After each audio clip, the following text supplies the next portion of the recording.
Hello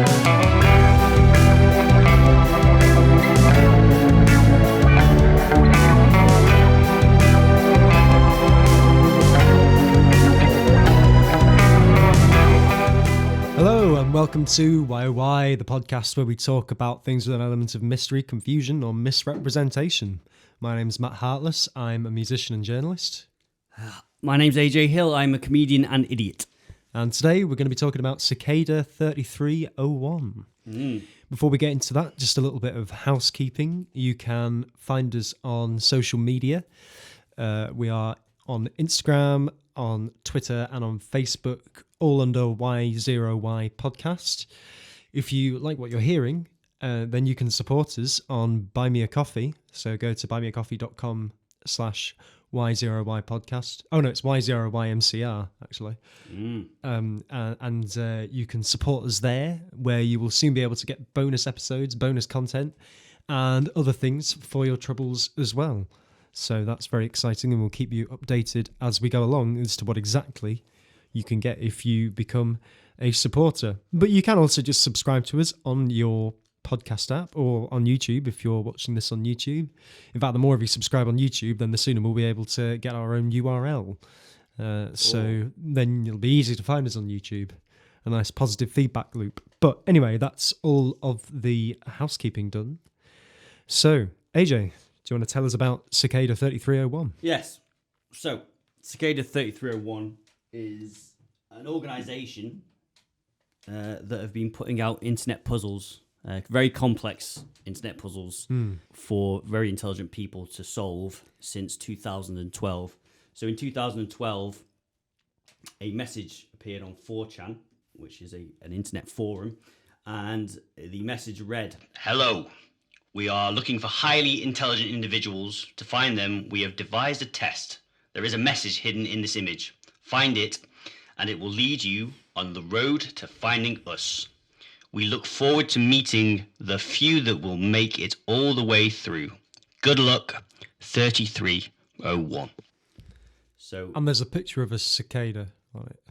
There's on a the picture image. Hidden in the image, yeah. So it was sort of... in the image itself, there was a cicada on it, wasn't there? Not to start with, I don't think. Oh, really? Okay.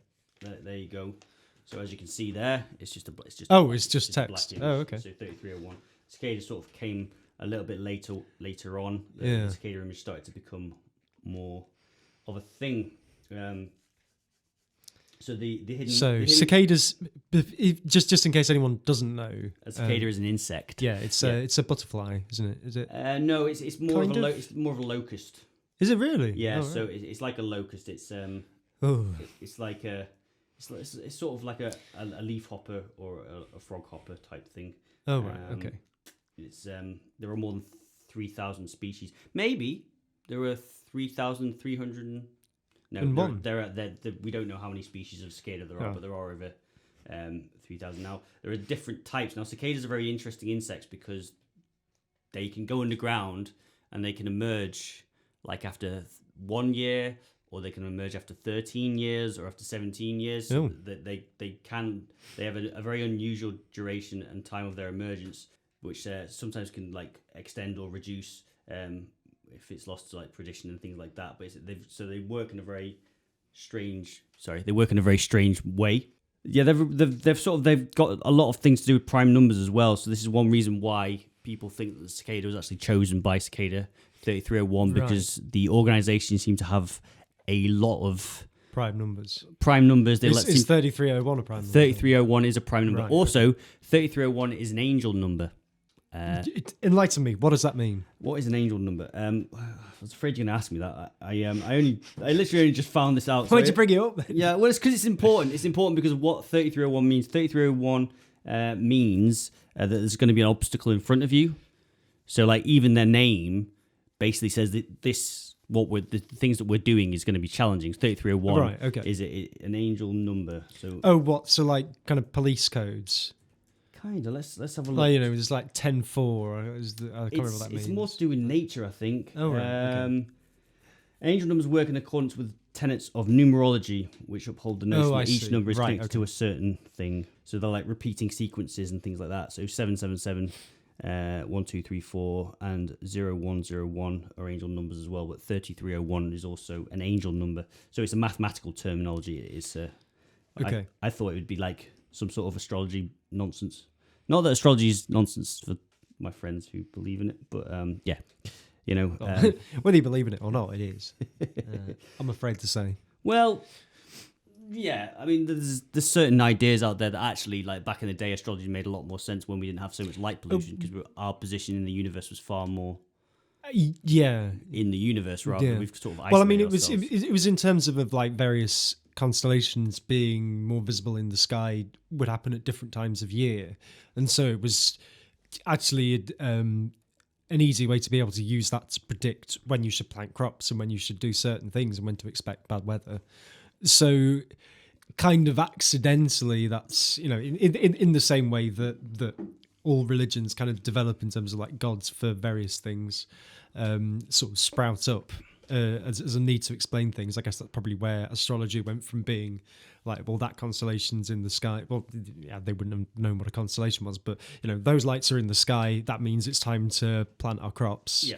To being like, oh, it's the god telling us that we need to plant our crops, Yeah. and you know, becoming a more mythical thing. But anyway, that was a bit of a sidebar. Let's get back to 3301. 3301, yeah, an angel number, certain vibrations and mysticism behind it, which Cicada 3301, the organisation, seem to have quite a lot of truck with. They like it a lot. So, Well, it's you know, that is why we're talking about them. We are the podcast that deals with things with an element of mystery, confusion, Yes. and misrepresentation. So, well, they certainly have been misrepresented in their time, and they say, what did they say? They said, beware of false paths. So there's other people who've tried to pretend to be them. well, yeah, They've had to dispute that. But anyway, on the 4th of January 2012, that message appeared, and all the nerds on the internet were like, we're going to look at this and we're going to try and look into it. And so all these puzzles got released. Now, there were multiple puzzles that got released, multiple puzzles. So in that message, there was another, in that picture message, there was another message, which was Tiberius Clavedius Caesar says, in quotations, LXXT forwards pointer 33M2MQKYV2G SQ3Q equals W back hyphen 02NTK, which was a Euro. excellent. Yeah, no, say no more. I know exactly what that means. Yeah, exactly. Well, so You have to be an idiot not to be able to work that. there was a code, and that code was a URL, and that URL led Right, to a okay, picture I of a see. duck, Oh, lovely. and it says, Whoops, just decoys this way. Looks like you can't guess how to get the message out. and Wasn't that picture then? There was something in that Yeah. picture, like you put it through. I remember there was the one thing I remember, the one bit of it, because I think it was the only bit that I understood, was that you put the picture into ASCII. no, it's outguess. So Outguess, so right? Okay. So people figured out from that. People figured out that because they put, you can't guess how to get this message out. Right. People outguess. Okay. guess yeah, they need yeah. to use the system outguess. Now that is a steganography program. Now steganography is basically the study of finding messages hidden in images. Yeah. So, and that's so it has its own wiki page. You can look it up. But yeah, people use that. So the duck was not a decoy. No. The decoy, saying that the duck was a decoy was actually the decoy, Matthew. Indeed. That was the, Yeah. Very, very clever. Very that clever. was very clever. Yeah. Yes. No, that was basically just on a little side note. That's basically the only part of any of the puzzles that I understand, because that's, you know, that does use certain bits of logic in your brain to, you know, the guess outguess thing, and then converting that into text with a message of whatever it was outguess did. It's just like, okay, I wouldn't have thought to do that myself because I'd never heard of outguess, but I can understand how that link was made. The rest of the puzzles, I don't even understand how you get from A to B with them. Well, actually, I suppose with the URL, I guess that's fairly straightforward, isn't it? But that then led to more pages. It led to Reddit. So people read about it, and they read on Reddit more things. The subreddit contained lots of different text posts and 2 images: welcome and problems. Each Each one contained an outguess message. Welcomes was this. From here on out, we will cryptographically sign all messages with this key. It is available on the MIT servers key ID 7A35090F. Patience is virtue. Now, the thing is that, so from that point on, this is a really clever thing they did. From that point on, they have a PGP key. So that basically, it means that it's not traceable, but whenever any message was signed with that key that I've just read out, it was from the same people. It was from the same people, and they couldn't be forged. And nobody else, nobody else could use that. So basically, there have been several messages since which people have gone, well, that's not from Cicada because it's not got the PGP key on. Yeah. Now, folks, I just have to, we're a few minutes in, I just have to say, I am not technically minded whatsoever. So there's lots of cryptographers and signographers and mathematicians and things like that have been trying to figure this out. I am not one of those people. So there are stuff that I'm talking about that I don't fully understand, but I do find this very fascinating. Yeah, for our listeners, that does make two of us. Yeah. Don't listen to this expecting that we're going to solve the puzzle, because I don't think we'd have even got past clue 1, to be honest. Well, I have a theory at the end which I will tell you. Okay. But I'll leave that to the end. Please do. So in Problems, there was another message which read, The key was always been right in front of your eyes. This isn't the quest for the Holy Grail. Stop making it more difficult than it is. Good luck, 3301. And then a bunch of numbers and letters. You can see already it's very complex. People thought that it might have been a sort of artificial reality game. ARGs, they're called. So that's what people initially thought. Yeah. So they were sort of wondering, well, who's this? But then things got weirder because this was the first time that an artificial reality game went from being online to being offline. So they found in one of the problems when they got solved it, there was a telephone number which was 214390960. It's I don't know why I keep reading these numbers out, but they're there. And that had a message. It said, Very good. You have done well. There are 3 prime numbers associated with the original final.jpg image. 3301 is one of them.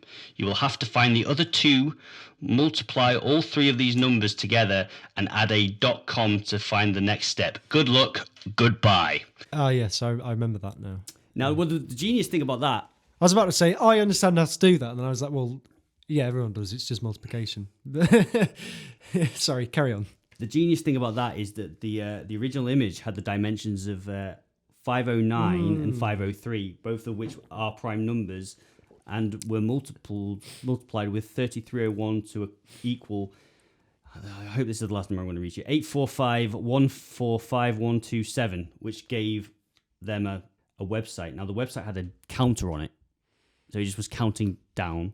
Yeah, it only lasted for a certain amount of time. Well, yeah, it did, but to start with, it just counted down, so it was just like a countdown. Oh, right, and then after the countdown finished, it would then reveal another clue. And then when that revealed, it revealed live location, like coordinates to places on Earth. So this I've heard about, which does make it a lot more interesting, because if it was just a group of people just setting up a game, being able to get things without really being noticed all over the world, it suddenly suggests that actually far more serious people behind this than just people just sort of setting up a puzzle online just for the sake of it. So this is an interesting thing. So that is the case, but people have noted that actually all of the locations which were... they're near airports. They're within a mile of... they're within 1 hour's distance from an airport. So... Yeah.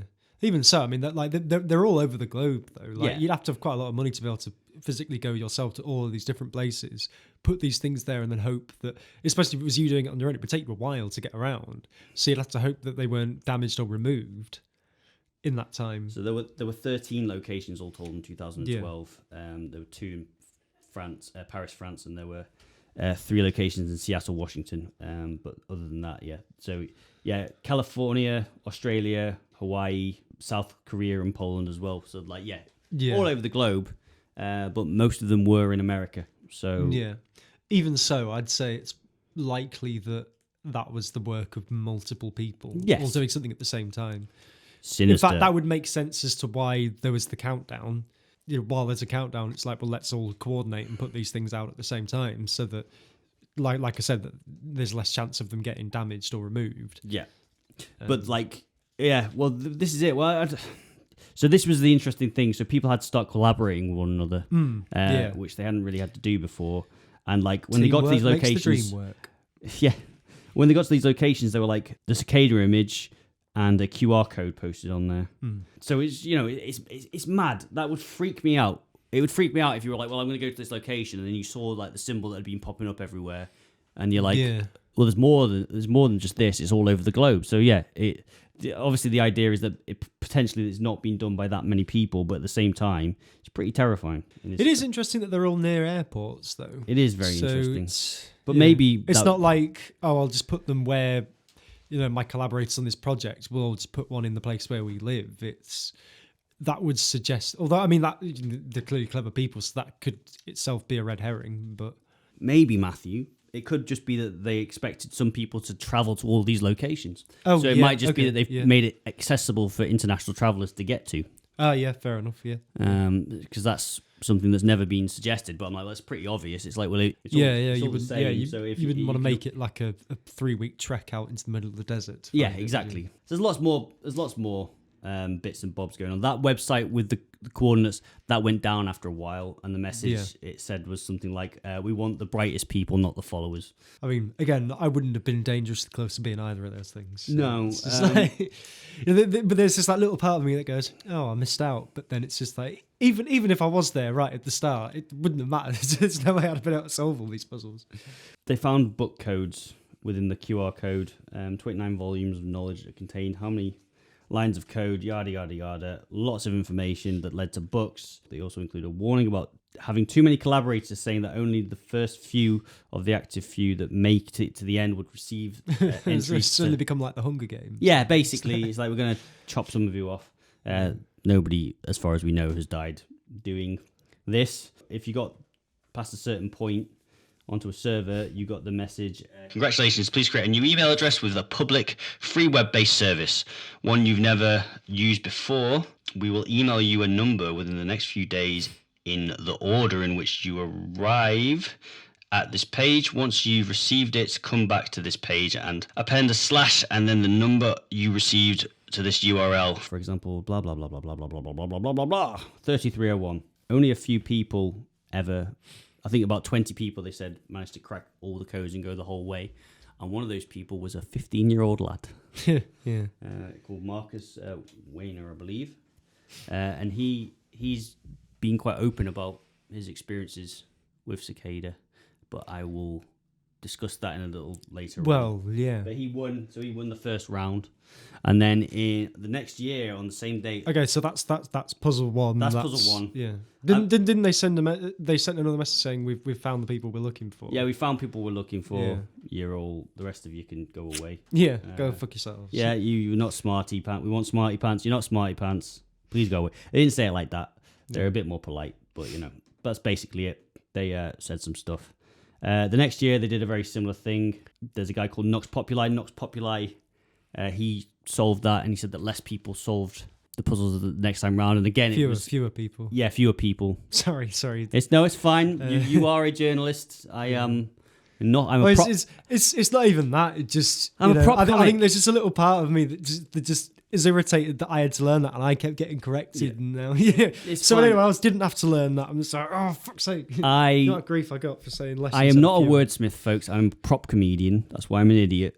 As Joe Rogan once said, for whatever reason, prop comics are a lesser man. So that's it. I waggle things in people's faces like dildos. I don't make jokes. And I certainly don't use computers and technology. These every few years, 2012, 2013, 2014, Cicada kept coming out of the woodwork, the electronic woodwork, and they kept putting puzzles for geeks and driving geeks crazy, which I applaud. So the song, when did that come along? The piece of music.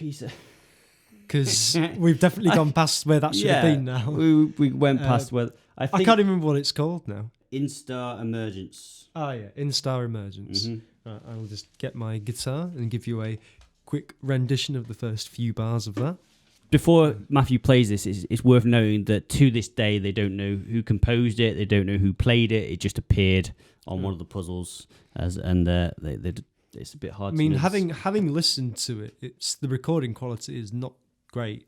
So it's, it does feel like a bedroom recording. It's not been done in the studio. But that adds like a level of eeriness to it, doesn't it? Oh yeah, I wasn't criticising. No. I'm just saying though, it's creepy. Like I've listened to it, and it's really creepy. So here you go. Well, I suppose you wouldn't be able to go into a big old studio and record something like that, because then the studio executives would go, hang on, I remember that. Yeah. And they'd know where it was recorded. So give it to Miley Cyrus, and they'd be like, "Where did Miley get that music from?" Like, that would be amazing actually if they just gave it to a pop star. Just had to record this piece of music, and then that was used in this where did that come? Spy conspiracy. This bloke called Jeff came in one day and just said, "Oh, I've written this piece of music for you, Miley." I'd never met him before, and I've never seen him since. What did he look like? I can't really remember. Like, anyway, so Instar Emergence. Let's see if I can remember how to play this now.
well done. It's something like that anyway. Yeah. I forgot the more fiddly bits in the middle there, but that's not the whole piece, by the way. That's just that should be the name of this podcast. We forgot the fiddly bits in the middle there. That's basically everything to do with this is fiddly bits.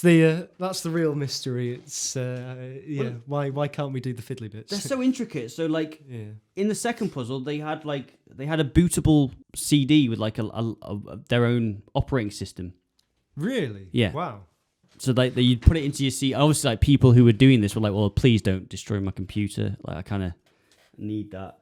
And you bob it in, and like you could sort of like mess around, and they had like various puzzles and things on that. So they had all these puzzles which were really time sensitive. So Nox Populi, who won the second one, he has a YouTube channel where he actually goes through all the puzzles that he solved, and it's very intricate. I only saw a few of them. Sorry, I've watched a lot of I've watched a lot of YouTube videos, but his were the ones that I kind of struggled to watch. We don't need to discuss each puzzle in detail. No, because I mean, nobody would want to listen to that. Really, just two guys trying to describe puzzles they don't understand. Yes, that somebody who actually solved all the puzzles has described very well on YouTube. Go and watch Nox Populi's videos. Nox Populi. We'll link him in the description or show notes depending on where you're listening to this. Well, the thing about Nox Populi was that the reason he got his name is because there's this thing called Vox Populi, which the voice of the people. Voice of the people, yeah.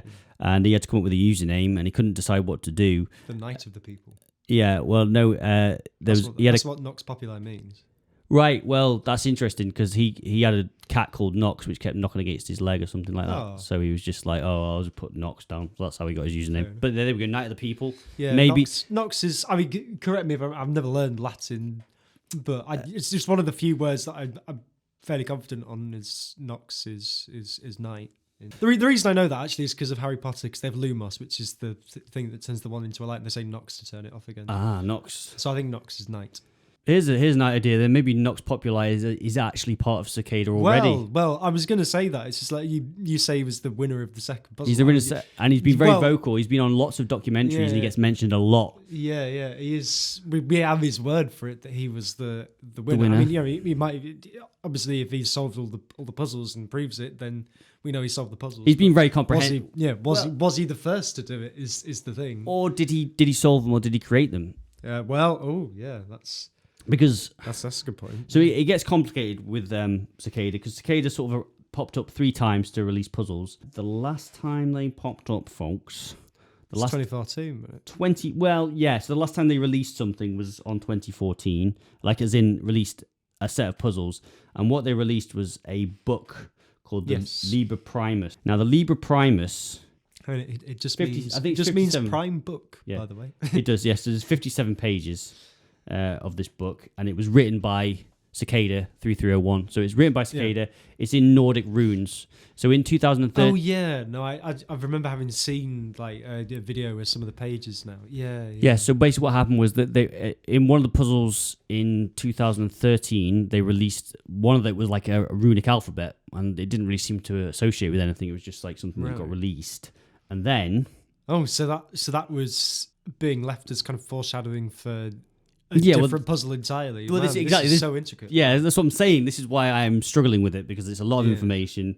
The Liber Primus has a cover with a man with a compass. Okay. And there's a pyramid and some what look like ghoulish hands.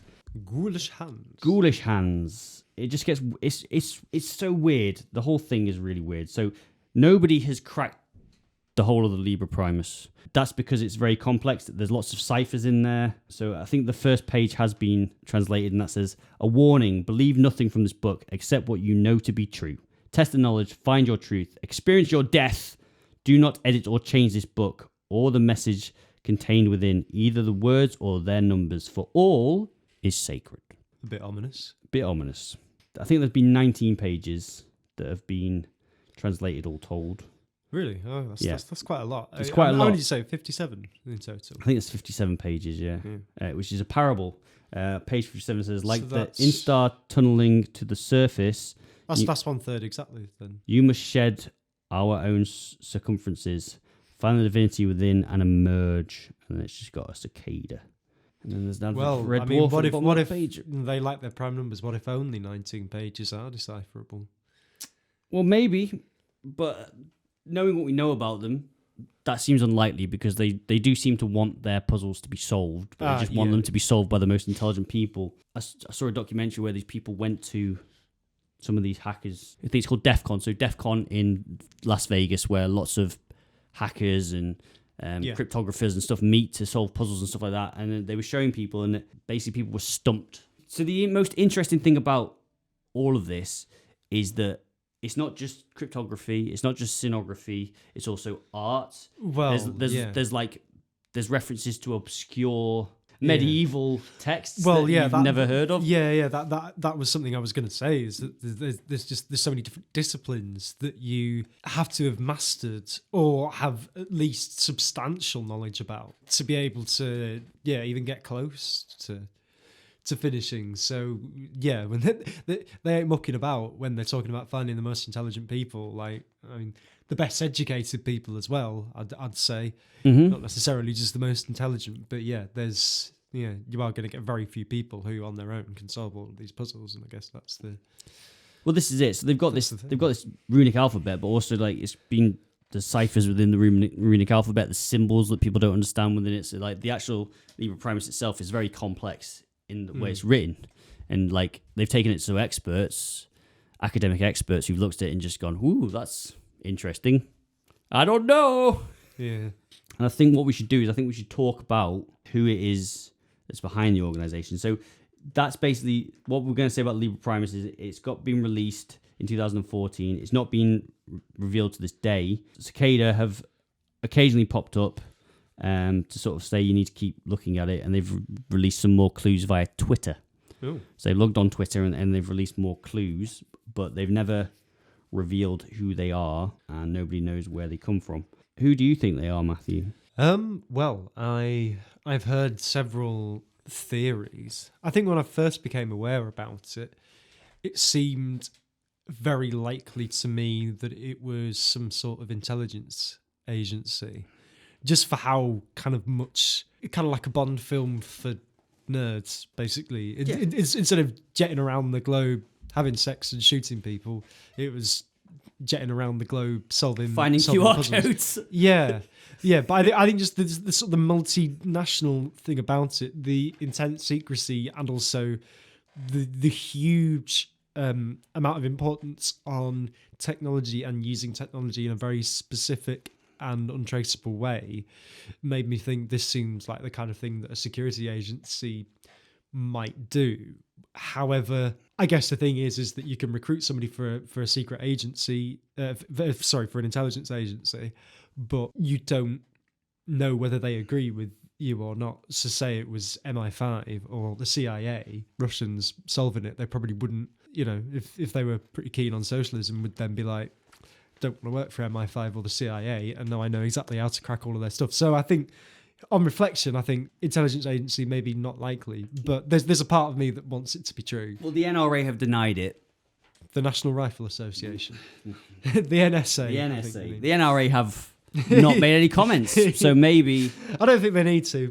I think we can discount them. The only codes they're going to be sending is just to shoot bullets into the sky. And Charlton Heston. Yeah. He didn't die. He just went to... He became a gun. He became a gun, yeah. An internet gun.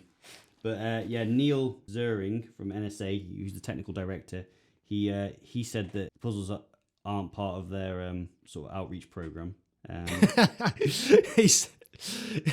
He sounds like a welfare boss, doesn't he? Puzzles aren't part of our outreach program. No. Get back to work.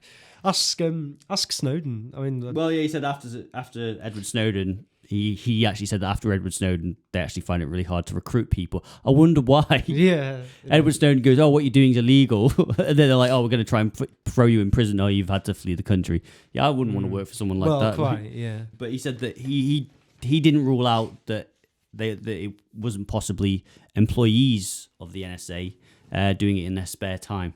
To what end, though? And because I think that's like, it would be very easy. I think it would be really dissatisfying if Cicada 3301 just turned out to be just that, just a puzzle, because such a huge amount of effort's gone into it. Like, this isn't the kind of thing that you could just for a laugh. This would take a lot of work to set all of this up.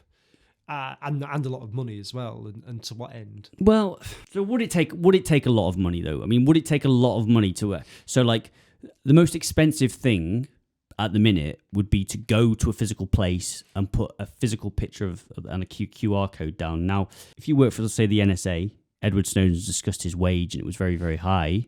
You could potentially be buying plane tickets. That's true. And then every weekend you could literally just fly somewhere and then fly back. It'd look weird. Like, if you work for the NSA, they'd be like, why did you just fly to South Korea and then come back? Yeah. Boxing match. I don't know. So here's an interesting thing.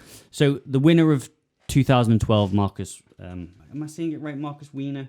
It's probably not. Yes. Marcus. Yes. I don't know if you're saying it right, but that's yeah, let's. Dear listener, get in touch with us, Marcus. Are we pronouncing your name right? Yes. He actually started working for 3301. He said that he started working for them, and he said that what was he working on? He was working on cakes. I presume that's a computing term for something else. It is. I wish it wasn't, but it is. It's like, excellent. We needed a chef for our secret government agency. Wouldn't it be amazing? It would just be amazing, right? If he got to the end, he did all that hacking and cryptography and scenography. You knew your art, your literature, your history. You had to know all these things, and all of us is like, what's your baking skills like, mate? Got Mary Berry here. She's the leader. She's the leader of. That's why she left Bake Off. Okay, that's why she left. When did she leave Bake Off? I think when it moved to Channel 4. When was that? I don't know. What he said was that they had cells set up in various parts. So it was a hierarchical organization, but there were cells that you worked in, and no one cell talked to another cell. And what they were doing was they were trying to like make encrypted stuff and stuff to make the internet more secure. And so he was making the cake. Now, what that cake was, that was like a dead man switch for whistleblowers and people like that. So like if you didn't sort of contact them within a certain length of time, information would automatically be released online. So the site that he was logging onto, one day it was working and the next day it was taken down. And he said that he found that interesting because that was about 13 days or a few days before Edward Snowden got caught by the NSA. Oh. So like he didn't know whether it was the NSA doing it or maybe Edward Snowden. He certainly is a very intelligent chap. Well, yeah, I mean, he would certainly possess a lot of, if not all of the skills required to solve these puzzles and by extension to create them. Also, during the filming of the documentary on this, there was a van that appeared outside Nox Populai's house and it just parked up for weeks. Probably be a van outside us, isn't it? Yeah, probably. We don't know shit. We are not intelligent enough to really get. We're still grappling with the minutiae of this. I wouldn't worry. Yeah. GCHQ. I wouldn't worry about what we're doing. We haven't got a clue, mate. So that's the what was it? Cypherpunks. Cypherpunk, right? Okay, so this is that a slightly different thing? Cypherpunks is probably the leading theory as to who's behind this. Is that related to what Marcus was doing or not? Well, he was working on cryptographic programs. So yeah, cypherpunks. Yeah, okay, right. Cypherpunks, just so you know, it's an old play. It's a pun. I like puns. It's a pun. It's a play on words from the term cyberpunk. Now, cyberpunk was a genre of books and things like that. Yeah. About like future. So things like Blade Runner. The metaverse. If you've ever heard of the metaverse, that's like an online system. I think it's Gibson. He wrote books on cyberpunk novels. That's what he wrote. He also wrote Blade Runner. And Blade Runner. Is it? No. Blade Runner was written by Philip K. Dick. Yeah, to Andrew's Zoom of Electric Sheep. But I mean the film Blade Runner by directed by Ridley Scott is very much the cyberpunk aesthetic. Interestingly enough, on one of the puzzles, there was a gripper poem which was written by William Gibson. So that was I think that was in 2013 that his poem appeared. That was what a cyberpunk is. Cypherpunk is someone who wants to sort of make the internet encrypted, secure. But if people want to be hidden from governments, they can be. So it's basically the exact opposite of what the NSA is. This is why. Well, yeah. So yeah. Now, interestingly enough, although what I would point out is if Marcus is. Well, I mean, I'm sure he is working on these things. Or was, because he said they just disappeared one day and they didn't hear from them ever again. Quite. I believe that's what he was doing. Yeah. You know, and he said that this thing was working and then it wasn't working the next day. What if the NSA were actually investigating these kind of cyber technologies to be able to circumvent them? Yeah. And that's actually what he was doing. He was actually being used by the NSA to learn how people do this. It's one of those things like how deep does the rabbit hole go? Because we don't really know who they are. Well, I mean, the whole thing about cells is that's very common with in espionage. Yeah. Because you only know who the other people in your cell are, so you don't give up your country's entire raft of secrets if you get caught. Well, so these hackers, there's a group of hackers trying to crack the Liber Primus, and they went to a place called DEF CON, and they said they were speaking to a sort of cryptographic expert and a puzzle maker at DEF CON, and they said the best way I found to be able to solve puzzles is by making them.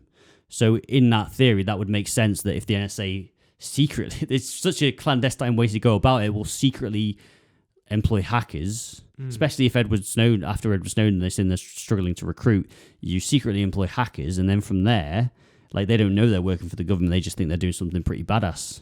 Yeah. I'm helping the world. I'm making the internet a safer, more liberal place for people. I think basically the thing that makes me wary of saying, okay, it's likely to be cypherpunks, is just that with all of the Cicada 3301 puzzles, it's the obvious answer has never been the answer. Yeah. And so I think, an obvious candidate for something strikes me as being, I would wonder if they really wanted to keep themselves private and secret. We don't know how meticulous they've been, even with contacting the supposed winners. Another theory is as well that I have heard is that the people who, like Marcus and Nox Populi, who claim to be the winners, they might well believe themselves to be the winners, but they might actually not be. They've just been told that they are by Cicada. The winners are someone else, and the winners actually are getting the full picture, and they're not coming forward. Yeah, well, the interesting thing is that Cicada have repeatedly said to people, don't discuss what we're discussing with you. Don't release any information to anybody. Don't talk about us. And so obviously, Marcus and Nox Populi have both talked to everybody about it. Yeah. So, like, for that reason, they might have been in contact with Cicada. They said they have, and they might well have been, but that doesn't necessarily mean that they've gone. If you go on a date with a girl and then you tell your mates everything that happened, or that the activities they got up to on the night before, she might then not be very happy if she found that out. And she might be like, well, I'm not going to date you now because, like, you've just betrayed my trust. Like, you told everybody that I licked your bumhole. Might very well be like that. Cicada might have just turned around to Nox Populi and gone, you've just told everybody that I licked your bumhole, so you're not getting a second date. Sorry. One way of putting it. Yeah. I mean, I suppose as well, it may well be just another diversion, a diversionary tactic. Wonder if they're aware with Marcus, with Nox Populi, that these people are likely to be the kind of people who would come forward, i.e. through actually working with them, or even just before having done that. And that's, they are allowing this information to be used. They've set up. Maybe that is the first. Maybe that's why they disappeared. Maybe that is the first part of. Well, Marcus, it's just actually another stage of the puzzle where you work on this thing for a while, and during that time they actually assess if they want to let you in on the secret. Yeah, because Marcus said that he was saying that he was struggling with cryptography, and he was saying that he kept asking them for help and asking them to check his cryptography because he didn't want to make a program that would endanger people's lives if they got code wrong or they got some of the encryption wrong. If this dead switch didn't work and people's lives are on the line, that could be bad. But they just stopped talking to him. So it might just be that they realised that although he was good at puzzle solving, he wasn't good at the actual work they needed him to do. So they just stopped talking to him. Nox Populi was told to be patient, but I don't think he's been patient by releasing loads of information about it. Quite. So yeah, I generally believe that it could be that. Now I'm going to get on to a comparison because this makes me think about a movie that I really like. And we're going to talk about this now because a lot of people think that it could be to do with the occult and things like that. Yes. Yeah. Everybody's got to have good health. Tim Daly, not Tom Daly. Tim Daly being a religious conservative person. He is a senior... Tom Daly being a gay British diver. So they are literally opposites to each other. Well, he might be gay and conservative, you never know. But yeah, although I don't understand gay conservatives, you don't make sense to me because... I mean, presumably they just hate themselves. But for what reason? Yeah, I don't know. Do they hate that they're gay or do they hate that they're conservative? Or both? They are. That's the real mystery, folks. Mystery this week. That's the kind of mystery that you and I are struggling. So yeah, this is it. You and I are wondering why gay conservatives exist while people are cracking complex puzzles. That's we're on the more philosophical level, not the practical levels of life.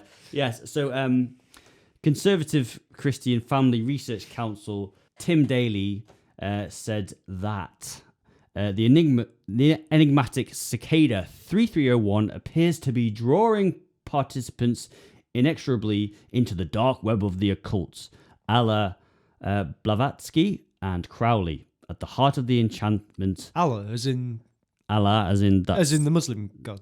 No, Allah, that's French. Oh right, right. I thought he was going to say. I was like, whoa, that's. He's not even being subtle there. He's driving it into the arms of Satan, like Allah, the god of Islam. No. Let me be completely so easy with the side. There is a reason why I start every episode by saying I'm an idiot. It's because we're talking about mathematical things and now French things. It took me 3 attempts to pass my maths GCSE. And I have never passed my French GCSE. I've got a D, which is not a passing grade. I got an A star. You got an A star? Well, there you go. Maybe you should be reading these quotes then, Matthew. So at the heart of the enchantment is the counterfeit promise of ultimate meaning through self-divination. Others have claimed that Cicada 3301 might be a puzzles or modern and technological equivalent of the Enlightenment journey within Western historicism and the mystery schools. But what we're going to talk about is, have you ever seen The Ninth Gate? The Roman Polanski movie, The Ninth Gate. I haven't. With Johnny Depp. I think it's an amazing movie. I highly recommend it. So in that movie, because it goes along, an ancient bookseller who's been told to verify a book called The Ninth Gate. Now, he starts doing this, and as he's undoing this, there's a mystery involved in it, and he keeps having pages, and then weird occulty stuff starts to happen around him. Okay. And basically, this book is like a gateway to hell, but it's like basically if you're a sinner, using this book is your best way to get like hell's version of heaven. That's the best way to describe it. So you're not going to get into heaven, but like Satan, you might have a pretty good time in hell. Well, yeah, if you solve this puzzle, Satan will reward you significantly. Okay. Not giving too much away, but spoiler alert, I'm going to give part of the ending away. Like there's a part in it where somebody, the guy who wants this book read, he thinks he's solved the puzzle of the ninth gate and he's got this book, but it turns out that some of the things that he's got aren't quite correct, and that has bad consequences. Okay. So like you were saying that like maybe these people have been misdirected. Like basically in that book, Satan misdirects the guy who actually employs Johnny Depp because... Actually, while we're on film recommendations, this whole thing has actually reminded me of a film that I have watched, and I imagine you probably have, Pi by Pi. Yep. Darren Aronofsky. Darren Aronofsky. Which is, I love saying that name, Darren Aronofsky. Darren Aronofsky, yep. But yeah, I think it was his first feature film, wasn't it, Pi? I'm not sure, but it's a very bizarre film. I love it. Yeah, it's a very bizarre film, but it is kind of like, we have touched on the subject. It's kind of like numerology, and this guy's trying to find a sequence of numbers that, and like he's being hunted by a Jewish Orthodox cabal. Yeah, Jewish. Yeah. It was just like you could sort of use your numerology to translate the Torah for us, and it's the stock markets is the other one, isn't it? Stockbrokers. And then also trying to get him to predict the stock market. Which they probably need, because obviously everything that's happened with GameStop recently. Yeah, but that's interesting. 4chan and Reddit's involved in that as well. So there we go. Is it? Well, it could be the same people. Maybe that is 3301. It's just like we've got a game store, whatever it is. GameStop, yeah. GameStop, sorry. No, it's fine. Yeah, GameStop. So GameStop. It was all GameStop all along. Yeah. They were Cicada 3301. Well, I mean... Edward Snowden never worked for the NSA, he worked for GameStop. It'd be quite fascinating, wouldn't it, if the person who suggested that people start buying shares to screw over hedge fund managers, if that was actually somebody who worked at GameStop or owned GameStop, who just went online and sort of went, hey guys, this would be fun if we did this, wouldn't it? Sort of to save your own company. Yeah. But yeah, I mean, I've heard that now they can sort of pay 25 cents for... pre-owned games for the people trading them in. It's not so satanic, it's the opposite. It's sort of, he sort of learns he starts creating life by sort of doing things, doesn't he? Like life starts to get created by the numbers that he's creating.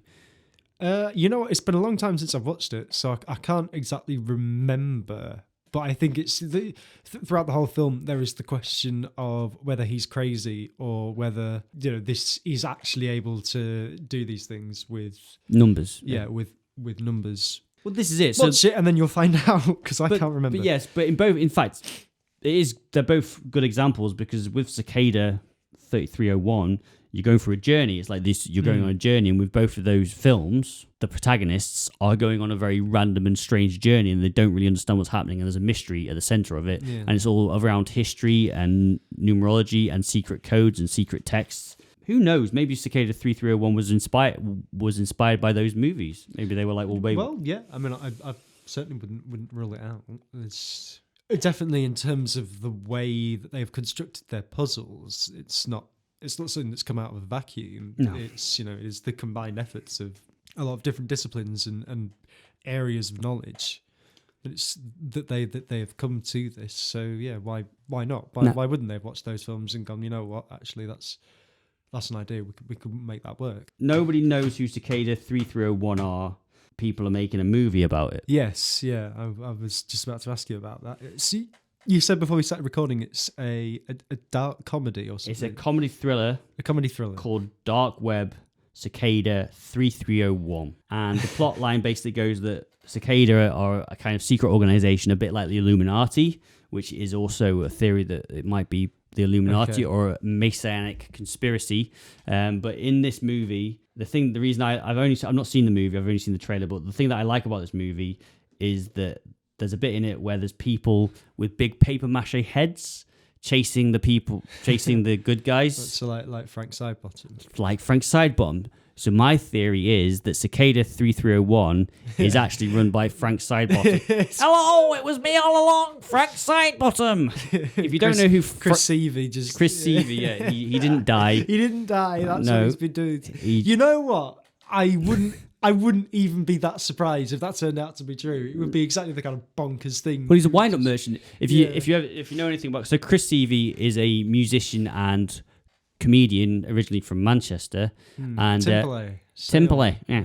When I see the sunset over Timperley, I am in paradise. Yeah, so he sounds like that. He wore a big paper mache head. Before he did that, he was in a band called the Freshies, and they used to do very intricate things to try and get recordings and stuff like that. So they'd sort of send little like things out, press releases, and they'd get people into a place, and it'd be all done by them. And the people that would come would think it was by a record label, and it wasn't. It was just them mucking about. So Chris Seavey definitely had the aptitude for such things. I don't know how much of a technologist he was, but certainly like he has that kind of mind, or he had that kind of mind. He sadly passed away, but my theory is that he's not passed away.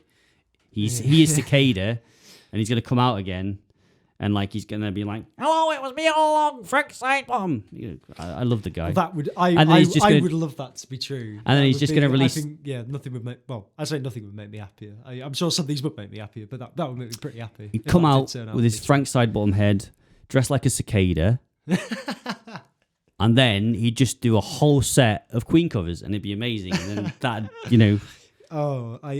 I was going to say I look forward to that happening, but unless that particular theory is true, it definitely can't happen in any way, shape, or form. And if Cicada are listening, dead, so. please include Frank Sidebottom in your next puzzle. If you bring out a puzzle again, please put Frank Sidebottom in it, because he is a hero of mine, and I love everything about him. So if you can do that.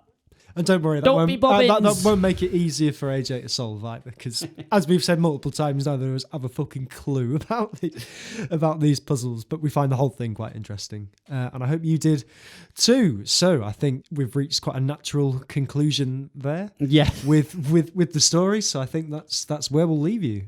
Thanks very much for listening. If you liked what you heard, please support us on buymeacoffee.com/Y0YMCR. And if subscribe, or come find us on social media. And if you do manage to translate the Prima Libre after hearing this podcast, you get involved in it, you figure it out. Please come and tell us. First of all, email me. I'm out there on the internet. I'm not hidden away. Our email address, I'm not going to bother saying it because it's yoyoy@gmail.com. But they're not all. That. It's Y0, Y the word, O the word. So you get what I mean. But I mean, our email address is on Facebook. So Matthew, email us there. Are you Cicada? Me all along. It was all the bluff. I know everything about Agrippa and Outgate, or what was it? No. Outguess. Outguess. Yes. I'm fooling you again by not pretending not to know it. I'm paying attention. I'm with you. But yeah, man, that's a very intricate email can play address. The piece of music. You can play the piece of music. It sounded eerily like the piece of music that was recorded and the way they played it. So yes, folks, thank you for listening. Yeah, thanks very much for listening. We will see you again. Well, we won't see you because it's a podcast. We'll see you on the internet where Cicada resides. Yeah, you can listen to us again in 2 weeks when we'll be talking about the theft of the World Cup. Bye-bye. Bye.